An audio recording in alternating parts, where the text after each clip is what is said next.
Kymco Motorcycle, isang Taiwanese brand na nakilala sa lugar ng Europa at Amerika. Matagal na nga rin sila dito sa atin sa merkado at yung iba mga brothers natin dyan ay siguradong user na ng Kymco Motorcycle. At isa nga sa kilalang unit nila ang Dink 150. At ngayon mga brothers, naglabas ng panibagong version ang Kymco na tatawagin nilang Dink R150 alongside with the 60th anniversary edition ng Kymco para sa scooter na ito. At yan nga ang pag-uusapan natin ngayong episode, kaya let's go sa go! Get ready, drop the beat.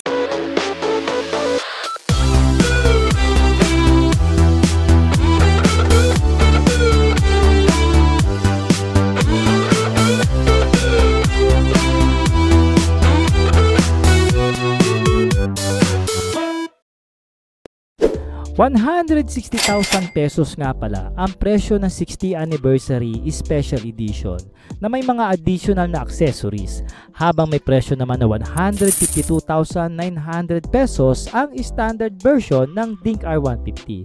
Pero syempre, ang mismong pag-uusapan natin dito ay yung Special Edition nila kasi special kayo sa akin mga brothers. Kita nyo na ha? Makikita mo talaga sa Special Edition na nag-stand up ang scooter dahil sa kulay niyang flat deep green, habang may tatlong variant naman ang standard edition na petroleum blue, pearly black, and pearly white. Cover ang whole body ng Dink R150 ng crash guard na magsisilbing protection natin at ng scooter kung sakaling maaksidente tayo na wag naman sana. At provision na rin itong lagyan ng top box para sa mga long range na biyahe.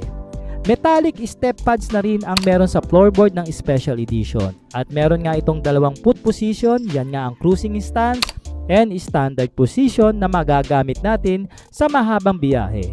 Nang sa ganon ay mas maging komportable pa tayo. Charismatic ang datingan ng Dink R150 ng Kymco mga brad. Pagdating sa kanyang body design na hindi sila maglalayo ng SR150 GT ng Bodge na may mga matutulis at makakantong pairings. With the large windscreen dito sa harapan at merong aggressive dual headlamp sa kanyang headlight na pinaiilaw ng LED lights with the daytime running lights na rin. At yung matulis ng nguso na pang adventure bike na meron dito sa harapang bahagi ng scooter mga brothers. Tapos naka-upright stance pa yung LED taillight na motor, kaya nag-a-added sa pagiging sporty niya dito sa rear portion with the solid metal grab bar para sa ating iangkas, and of course formadong rear fender na plastic ang pagkakayari. Pang-auto nga ang disenyo ng meter panel ng Dink R150 na digital na ang pagkakagawa mga brothers with the essential indicators and meter na kasama. At ang feels ko nga sa switches ng handlebar are very premium na hindi tinipid at adjustable na rin ang mga brake levers ng scooter.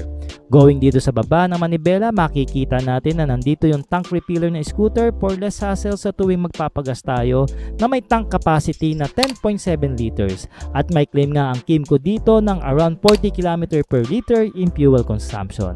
And yes, nakakilis starting ito with the USB charging port sa ating lug compartment. At samahan pa yan ng utility hook na nakaposisyon sa mismong upuan ng scooter na bibihira lang natin makita. Kaya diba kakaiba rin and very unique talaga itong si Dink R150.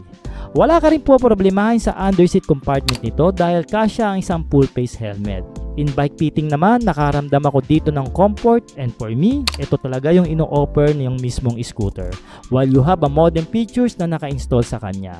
At hindi rin ako maliit tignan sa motor mga brother And for the reference, I'm only 5'4" in height at may taas ang seat height ng Dink R150 na tumataas ng 783mm na for sure kayang-kayang i-manage ng mga 5'4" na katulad ko o kahit mababa pa kayo sa akin. At may bigat nga ito na 148 kg in dry weight. Kaya kung ako ang tatanungin, pagdating sa power to weight ratio ay siguradong bibigyan ka nito ng swabing arangkada at tamang dulo. Dahil I think hindi naman design ng scooter nito para sa mga racing na kamotehan.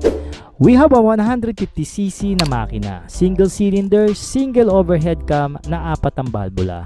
At syempre naka-fuel injected na rin ito with the liquid cooled pagdating sa cooling system ng scooter. Kaya sigurado ako dyan na mataas ang compression ratio ng Dink R150 kahit hindi nila nilagay sa listahan.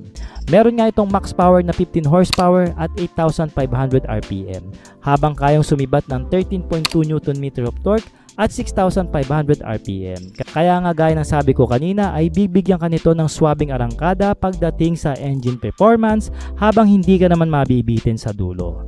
Naka 13 inches wheel mags nga pala ito na may mga tubeless na goma at may tire size na 120/70 in the front and 130/70 in the rear, habang suportado ang suspension nito ng double shock sa likuran and conventional telescopic fork naman sa harapan. And for the safety naman sa preno na binubuo ng disc brake sa magkabilang gulong, ito ay kargado na anti-lock braking system at traction control system na standard features na sa mga scooter ngayon when it comes in safety. Oo nga pala mga brothers, mag-comment naman kayo ng yes kung nagustuhan nyo ang latest model scooter ng Kymco Philippines. Yan nga ang nagbabalik, the Dink R150. At maraming salamat sa pagsama nyo sa ating Moto Features. At huwag nyo nga palang kakalimutang i-like ang ating episode para sa konting suporta at salamat na agad ng marami. Alright!